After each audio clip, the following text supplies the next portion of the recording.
Hello friends, आज हम discuss करने जा रहे हैं एक बड़ी ही फेमस और बड़ी ही इम्पोर्टेंट पोएम, लेकिन थोड़ी सी डिफ़िकल्ट भी आपको लगेगी। तो लेकिन डिफ़िकल्टी को हम आसान बनाने जा रहे हैं, क्योंकि ये विलियम वर्ड्सवर्थ की जो पोएम है, जिसको ब्रीफ में आप क्या कहते हैं, टिंटरनैबे कहते हैं। टिंटरनैबे को आज हम कंप्लीट डिस्कस करेंगे। कंप्लीट एक्सप्लेनेशन आपको पोएम की हिंदी में मिलने जा रही है। साथ साथ पोएम से रिलेटेड सारे एस्पेक्ट भी हम साथ साथ डिस्कस करते चलेंगे। तो लेक्चर बड़ा ही इम्पॉर्टेंट होने वाला है फ्रेंड्स, और बड़ा इंटरेस्टिंग भी होने वाला है, क्योंकि पोएम तो आपने डेफिनेटली पढ़ी होगी, लेकिन इतने सिंप्लीफिकेशन में, सिंप्लीफाइड वे में शायद ना पढ़ी हो। तो चलिए फ्रेंड्स, डिस्कस कर लेते हैं।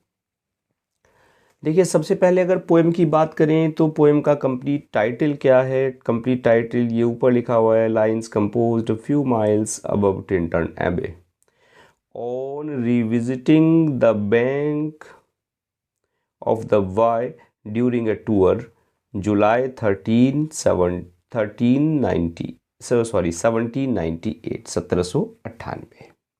ये है पोएम का कंप्लीट टाइटल। और फ्रेंड्स, एक खास बात और है इस पोएम की, पूरी पोएम की, कि जो टिंटरनैबे का जिक्र आता है, टिंटरनैबी का जो जिक्र है केवल पोएम के टाइटल में ही आता है। पूरी पोएम के अंदर कहीं भी टिंटरनैबी का कोई जिक्र नहीं आता। क्लियर? एक क्वेश्चन यहाँ बन पड़ता है। और फ्रेंड्स, डेफिनेटली ये मान के चलिए, टिंटरनैबी से एक क्वेश्चन आपका 100% आना ही आना है। तो बात और कर लेते हैं। टिंटरनैबी जो एक मठ है, और इसको देखने के लिए जो विलियम वर्ड्सवर्थ है वो गए थे फर्स्ट टाइम 1793 में। टोटल वो 3 टाइम्स कहाँ गए, इस मठ को देखने के लिए गए। क्लियर? एक्चुअली में 1792 में 1792 में जाड़ों में वो एक जो फ्रेंच क्रांति है, फ्रांस से लौटे, और उसके बाद उनका जो मन है वो बड़ा अशांत था। अब अशांत मन था तो उसमें प्राकृतिक स्थल की खोज में वो टिंटरनैबी चले गए। Clear friends? मठ है कहाँ? इंग्लैंड में है। एक जो प्रसिद्ध वहाँ मठ हैं उनमें से एक है। और अगर बात करें तो एक संगम है फ्रेंड्स, और संगम किस किस का है? 2 नदियां हैं। एक तो है वेल्स तो एक स्टेट हो गया। वेल्स में 2 नदियां हैं फ्रेंड्स, और एक नदी है VYE, और एक है सेवर्न।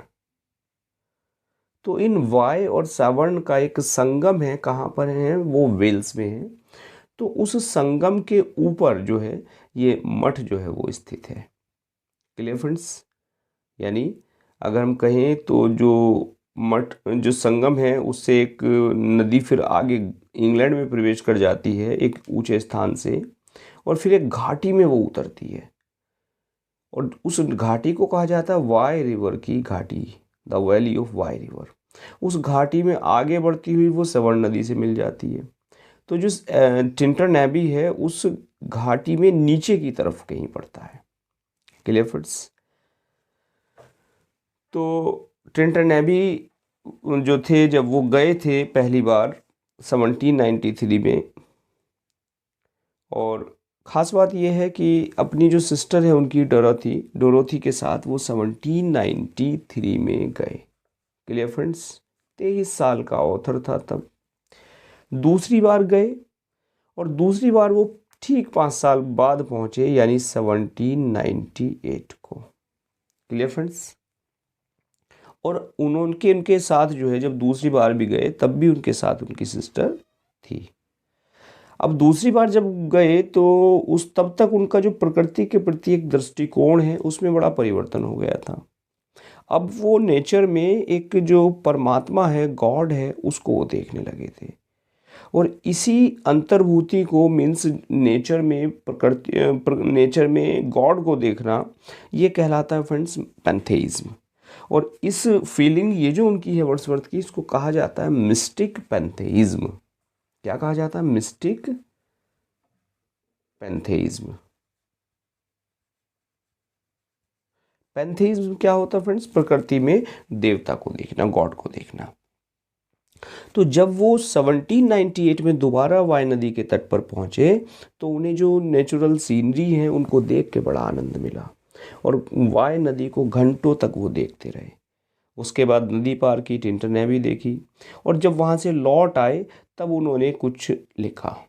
और कुछ लिखा, क्या लिखा उन्होंने कहा कि कुछ लाइंस उन्होंने लिखी, कहते हैं कि इस कविता की जो रचना है मैंने टिंटन एबी से लौट के की थी, और नदी पार करने के बाद शुरू की, मीन्स टिंटन जो वाई नदी है उससे लौटकर वाई नदी पार करने के बाद शुरू की, और इसको 4-5 दिन में इसको जो है उन्होंने फिर कंप्लीट कर लिया।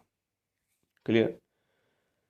तो फ्रेंड्स उसके बाद कहते हैं कि इसको मैंने, विलियम वर्ड्सवर्थ कहते हैं कि इसको मैंने अपनी एक कॉपी में लिखा और ये जो कविता है वो बन पड़ी है। ये जो पोएम है फ्रेंड्स, पहली बार जो लिरिकल बैलेड्स में पब्लिश हुई, जो सितंबर 1798 में आया। क्लियर? तो लिरिकल बैलेड्स में फर्स्ट टाइम ये पोएम पब्लिश हुई थी। और ख़ास बात ये है कि जो लिरिकल बैलेड्स में जो टोटल पोएम्स थी वो कितनी थी, क्या थी, वो तो बाद में डिस्कस कर लेंगे। तो उनमें जो है, जो लास्ट पोएम है लिरिकल बैलेड जो ख़त्म होता है, उसमें जो लास्ट पोएम है वो लिरिकल बैलेड्स की, वो है टिंटन एबी। Clear friends? और ये जो पोएम है लिखी गई है ब्लैंक वर्स में। बात करें, ब्लैंक वर्स में पोएम लिखी हुई है। और इस पोएम में वो अपना जो उनका प्रेम है प्रकृति के प्रति, उसके विकास की वो 3 स्टेज हैं, 3 stages of the love towards nature, उसको वो यहाँ वर्णन करते हैं। तो पोएम का आप कह सकते हैं कि एक ऐतिहासिक महत्व भी है, क्योंकि इसके अंदर बहुत सारे जो मठ है उससे रिलेटेड जो चीज़ें हैं उनको ये अपने अंदर समाहित रखती है। नई एक यहाँ टेक्नोलॉजी यूज़ की है, टेक्निक यूज़ की है ऑथर ने, और उसको हम कहते हैं डबल एक्सपोजर टेक्निक। क्या कहते हैं फ्रेंड्स? Double exposure technique.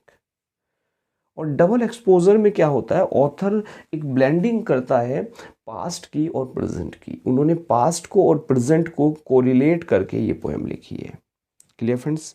और टिंटन एबी में एक बात और थी, क्या थी कि वो तीसरी बार जब गए थे, वो गए थे फ्रेंड्स 1941 में। यानी वो टोटल, एक ये क्वेश्चन भी बन पड़ता है कि कितनी बार गए। 1793 में फर्स्ट टाइम गए, 1798 में सेकंड टाइम गए, और थर्ड टाइम गए 1941 में। Clear friends? तो एक एक जो पॉइंट है यहाँ, एक एक जो बात बताई जा रही है, वो बड़े ध्यान से समझ के चलिएगा, क्योंकि बहुत सारी कोट्स भी आएंगी, और इम्पॉर्टेंट तो पोएम है ही, तो चलिए अब विदाउट एनी डिले डिस्कस करते हैं टेक्स्ट को। 5 years है पास्ट, वो लिखते हैं कि 5 साल बीत गए हैं। 5 summers, 5 जो गर्मियां हैं वो बीत गई हैं। With the length of 5 long winters, किसके साथ? 5 लंबी जो विंटर्स हैं, शीत ऋतु हैं, वो बीत गई हैं। कब की बात कर रहे हैं कि, यानी मैं जब पहली बार यहाँ आया था, वाई नदी के तट पर आया था, टिंटन एबी मिलने आया था, तो उसके बाद से 5 ग्रीष्म और 5 शीत ऋतु जो है वो बीत गई हैं, यानी 5 साल हो गए हैं। एंड अगेन आई हियर, और मैं दोबारा से यहाँ सुन रहा हूँ। क्या सुन रहा हूँ? These waters. और दीज वाटर्स मतलब यहाँ इन लहरों की जो ध्वनियाँ हैं उनको मैं सुन रहा हूँ। Clear friends? Rolling from their mountain springs, कहाँ से रोल कर रही हैं? जो माउंटेन स्प्रिंग से, यानी जो लहरें हैं जो पर्वतीय उद्गम है उससे निकलकर वो कल कल बहती हुई जो ध्वनि होती है, उसको कह रहे हैं कि मैं उसको सुन रहा हूँ। With A soft inland murmur, और किसके साथ? एक सॉफ्ट इनलैंड मर्मर, मतलब एक मधुर मधुर जो कल कल की ध्वनि है, उससे जो ये पहाड़ों से निकलकर जो नदी बह रही है और मधुर कल कल की ध्वनि है, उसको मैं सुन रहा हूँ। वंस अगेन, एक बार फिर, do I behold these steeps and lofty cliffs, एक बार फिर मैं इन जो बिहोल्ड मीन्स देखना, इन लॉफ्टी कहते हैं ऊंची, मैं ये जो ऊंची हैं क्लिफ्स कहते हैं चट्टाने हैं, जो ऊंची चट्टाने हैं, इनको मैं देख रहा हूँ। On a wild secluded scene impress thought of more deep seclusion with a wild secluded scene.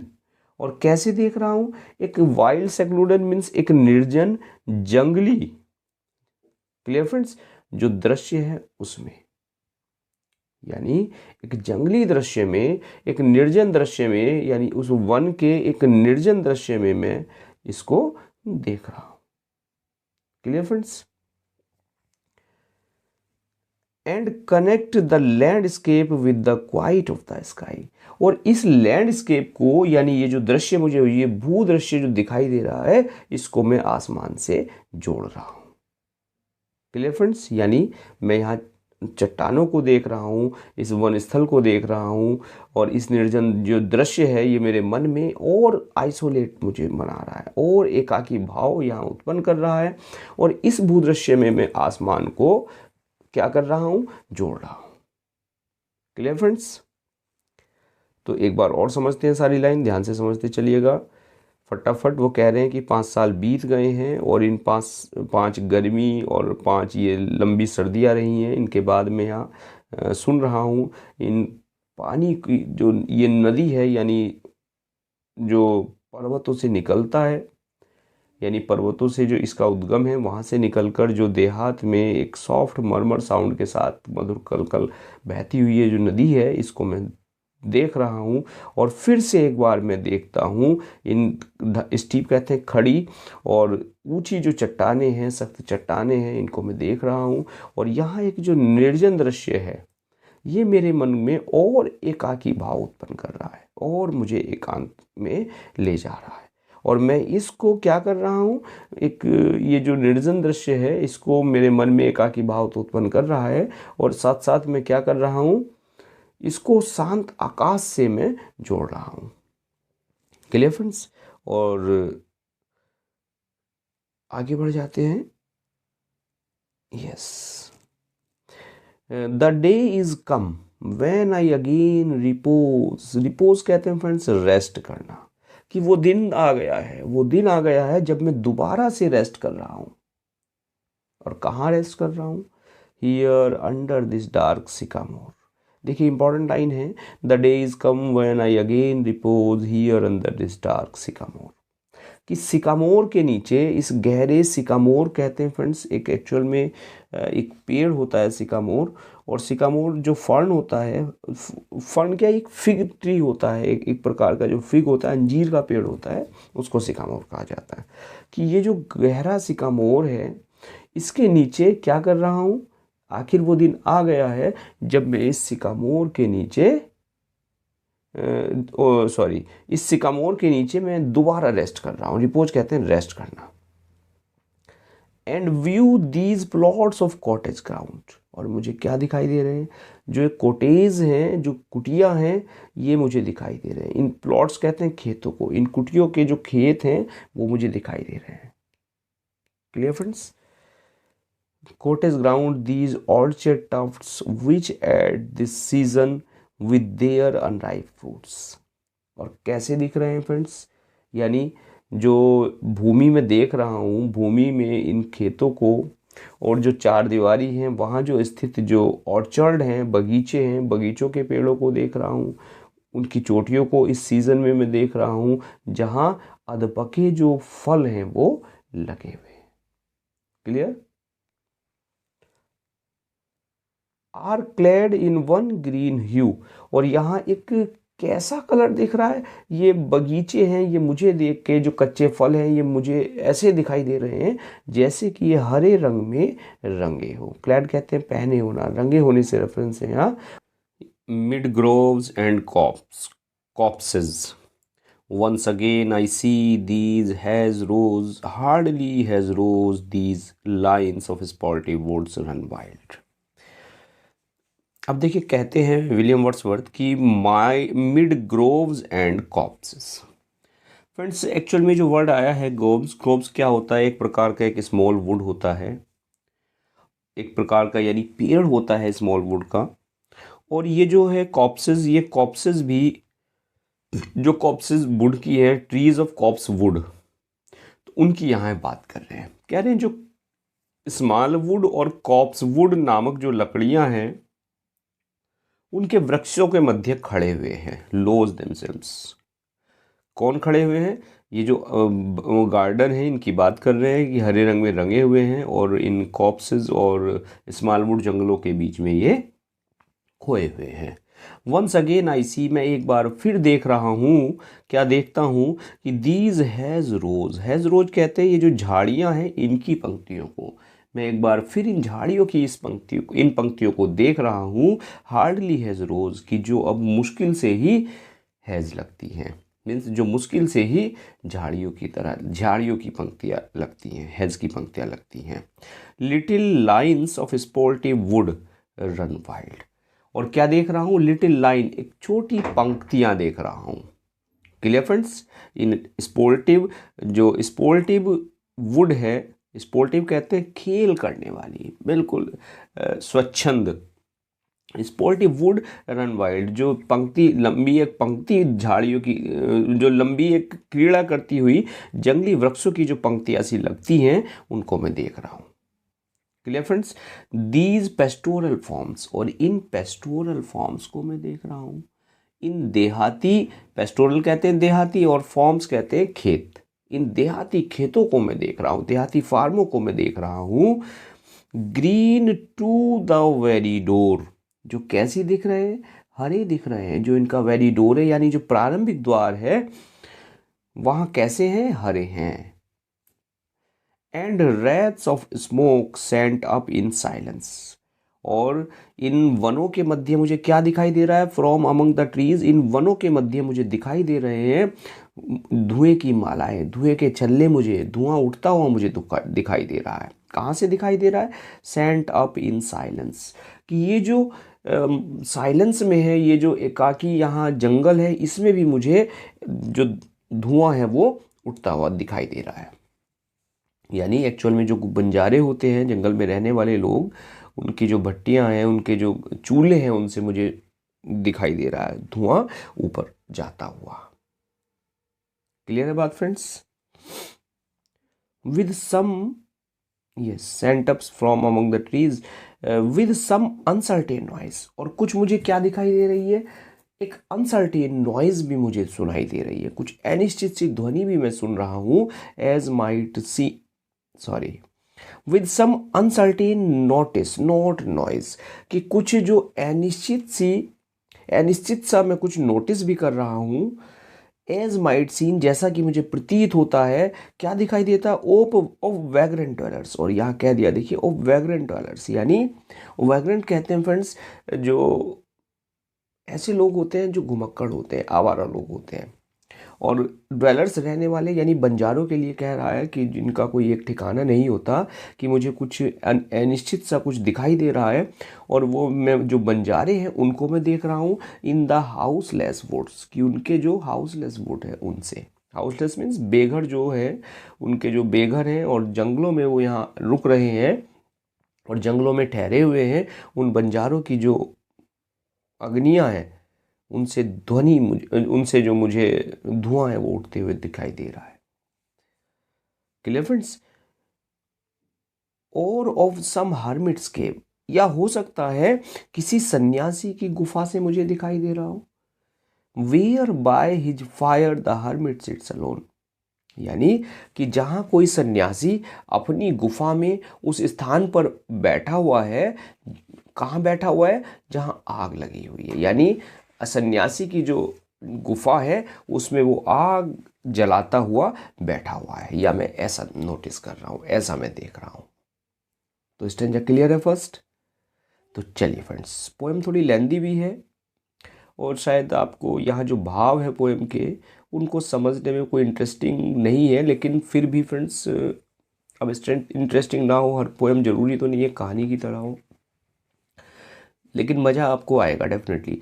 These ब्यूटियस forms, कि ये सुंदर जो दृश्य हैं, ब्यूटियस कहते हैं सुंदर, और फॉर्म्स यहाँ वो कह रहे हैं जो नेचुरल ऑब्जेक्ट्स हैं, यानी these beautiful objects of nature, कि ये प्रकृति के सुंदर दृश्य through a long absence have not been to me, ये लंबे समय से मेरे साथ नहीं रहे हैं, यानी मैं अनुपस्थित रहा हूँ, लंबे टाइम अनुपस्थित रहा हूँ, यानी 5 साल की अवधि में मैं अनुपस्थित रहा हूँ। बात क्लियर है? As is a landscape to a blind man's eye. लेकिन ये कह रहे हैं ये जो सुंदर दृश्य है लॉन्ग ऑप्शंस के बाद भी ये मेरे लिए निरर्थक नहीं रहे हैं। मीन्स मेरे लिए 5 साल में नहीं रहा, 5 साल में इन दृश्यों को मैंने नहीं देखा, फिर भी ये मेरे लिए यूजलेस नहीं रहे हैं। जिस तरह से as is a landscape to a blind man's eye, जिस प्रकार से किसी अंधे के लिए कोई प्राकृतिक जो दृश्यावली होती है, लैंडस्केप होता है वो। बट ऑफ, किंतु प्राय इन लोनली रूम्स, किंतु प्राय जो लोनली रूम्स है, जो अकेले कमरे हैं, एंड मिड द डिन ऑफ टाउन्स एंड सिटीज। डिन कहते हैं फ्रेंड्स नॉइज को, शोरगुल को, बल्कि नगरों और महानगरों के जो एकाकी कमरे हैं, अलोन रूम है, उनका जो शोर है, उस शोर को मैंने सुना है। Clear friends? I have owned to them, और मैंने उनको ओन कर लिया है, यानी मैंने उनको अक्सर याद किया है। In hours of weariness sensations sweet felt in the blood and felt among the heart. और मैंने कब याद किया है उनको? उनको याद करके मेरा जो हृदय, मेरा जो रक्त है, फेल्ट इन द ब्लड, और रक्त के साथ साथ मेरा जो हृदय है उसमें मैंने क्या महसूस किया है? एक सेंसेशन स्वीट, यानी एक सुखद मीठी जो अनुभूति होती है उसको मैंने महसूस किया है इन आवर ऑफ वियरीनेस, यानी थकावट के समय में। जब मैं थक गया हूँ तो मैंने इनको महसूस किया है। इनकी सुखद जो अनुभूति है, इन दृश्यों की सुखद अनुभूति है, उसको मैंने अपने रक्त में और अपने हृदय में महसूस किया है। यानी आगे कहते हैं, देखिए, and passing even into my purer mind, और इन्होंने मेरे मन को क्या कर दिया? प्यूरर कर दिया, यानी और अधिक शुद्ध कर दिया है। विद ट्रैंक्विल रिस्टोरेशन, ट्रैंक्विल कहते हैं फिर शांत, और रेस्टोरेशन कहते हैं पुनः प्राप्ति, रिस्टोर कर देना। और पुनः इन्होंने मेरे मन में शांति स्थापित की है, यानी इन्होंने मेरे मन को और अधिक स्वस्थ शुद्ध करके, उसमें समाहित होकर, उसमें एंट्री करके मुझे जो एक मानसिक शांति है, मानसिक शांति की मुझे एक अनुभूति है, वो हुई है। Clear friends? Feelings too of unremembered pleasure, और ये जो फीलिंग्स है इन्होंने मुझे एक, यानी इन्होंने मुझे एक ऐसी फीलिंग्स दी हैं, एक ऐसे सुख की मुझे अनुभूति कराई है जो अनरिमेम्बर्ड रहा है, जो मुझे याद नहीं है। Clear friends? Such perhaps as have no slight or trivial influence on that best portion of a good man's life.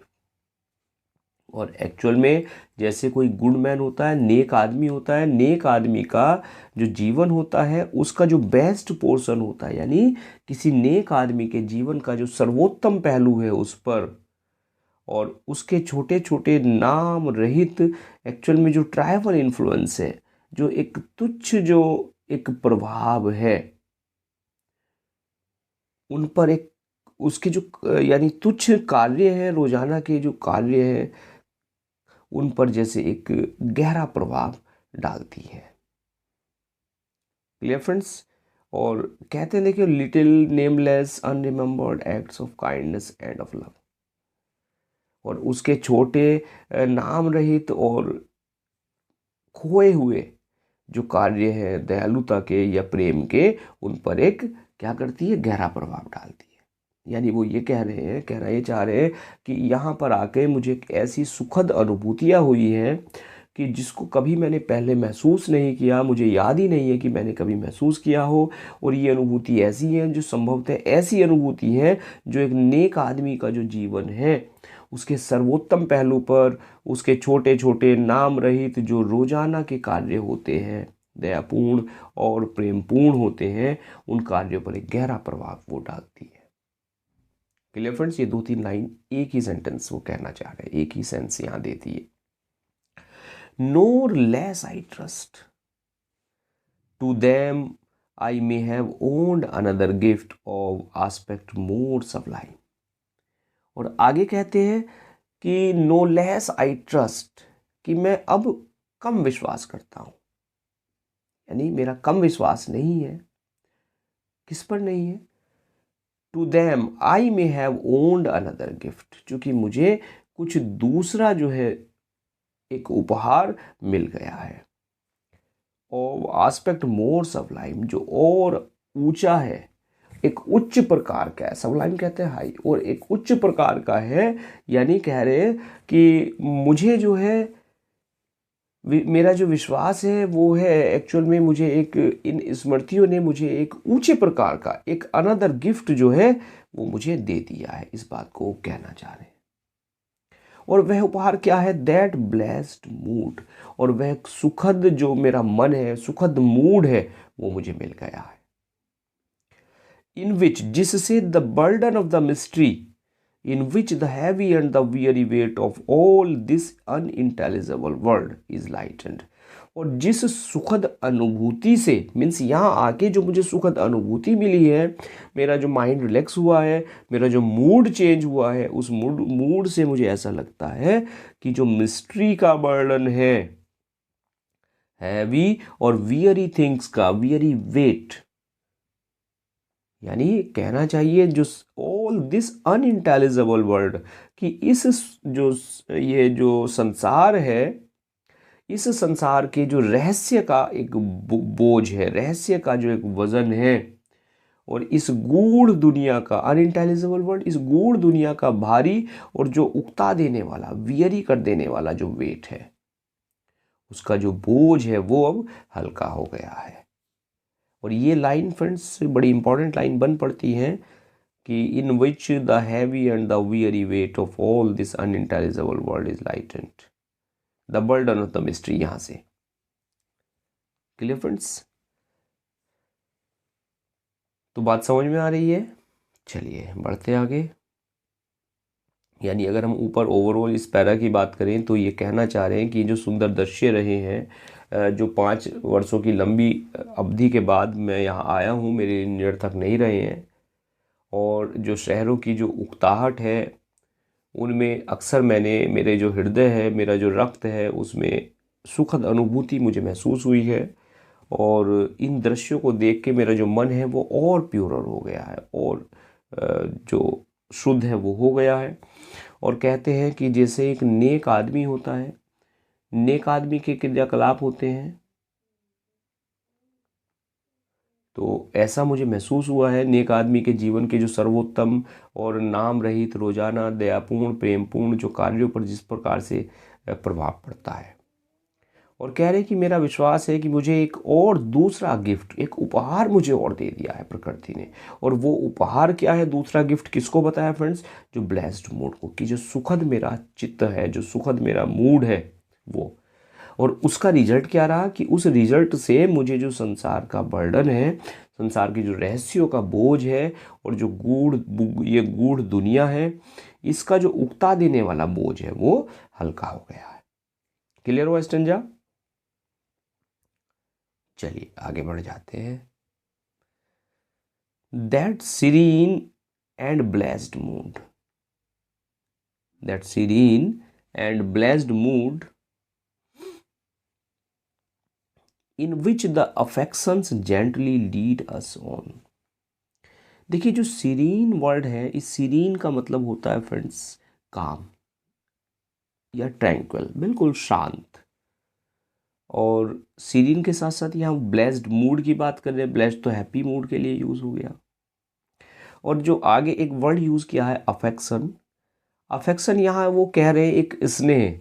और कैसे स्नेह की बात कर रहे हैं? यानी एक ऐसा स्नेह है जो मेमोरी है, मेमोरी, उन जो ऑब्जेक्ट्स रहे हैं, उन ऑब्जेक्ट्स से जो उसे उनको सुखद अनुभूति हुई है, उसकी वो बात कर रहे हैं। क्लियर? यानी वो कह रहे हैं, देखिए that serene and blessed mood, कि ये जो इन दृश्यों की जो सुखद एक अनुभूति है, सुखद जो स्मृतियां हैं, वो मेरे अंदर रही हैं और उन्होंने मुझे क्या दिया है, एक ब्लेस्ड मूड दिया है, एक सुखद चित्रवृत्ति दी है। और उसी के साथ साथ हमें कहाँ ले जाती है, gently lead us on until this the breath of this corporeal frame. और एक्चुअल में जो कॉर्पोरल फ्रेम है, कॉर्पोरल फ्रेम की देखिए, कॉर्पोरल फ्रेम से बात ये कर रहे हैं जो बॉडी है, बॉडी के लिए उन्होंने वर्ड यूज़ किया, कॉर्पोरल फ्रेम, बॉडी, शरीर, मानव शरीर के लिए वो यूज़ कर रहे हैं। क्लियर? यानी देखिए वो कहना चाह रहे हैं कि जो सुखद स्मृतियां हैं जो मेरे अंदर, जिन्होंने मेरा मूड जो है वो ब्लेस किया है, जिन्होंने जो सुखद अनुभूति मेरे अंदर रही है, वो सुखद चित्र हमको धीरे धीरे आगे की ओर ले जाते हैं और तब तक ले जाते हैं जब तक कि हमारी जो ब्रेथ है, सांस की जो प्रक्रिया है इस कॉर्पोरल वर्ल्ड, इस कॉर्पोरल फ्रेम में, यानी हमारे शरीर में, इस मानव शरीर की जो सांस प्रक्रिया है और जो हमारे ब्लड का जो प्रवाह है, आगे कह रहे हैं ह्यूमन ब्लड, कि हमारे ब्लड का जो प्रवाह है वो जब तक कि ऑलमोस्ट सस्पेंडेड, जब तक कि वो सस्पेंड नहीं हो जाता, यानी जब तक कि वो स्थिर नहीं हो जाता, यानी अंतिम सांस तक हमको एक जो सुखद स्मृतियां हैं वो हमें प्राप्त होती हैं। कह रहे हैं देखिए, वी आर लेड एस्लीप, हम सोए हुए हैं in body and become a living soul, किसमें, शरीर में, और एक लिविंग सोल बन गए हैं। Clear friends? एक लिविंग सोल से मतलब है एक जिंदा आत्मा हम बन गए हैं, यानी समाधि स्थल को हमने प्राप्त कर लिया है। With while with an eye made quiet by the power, और जबकि एक जो आई है, आत्मा है, जो शांत बन गई है bye the power of harmony, किससे, हार्मनी की एक पावर से।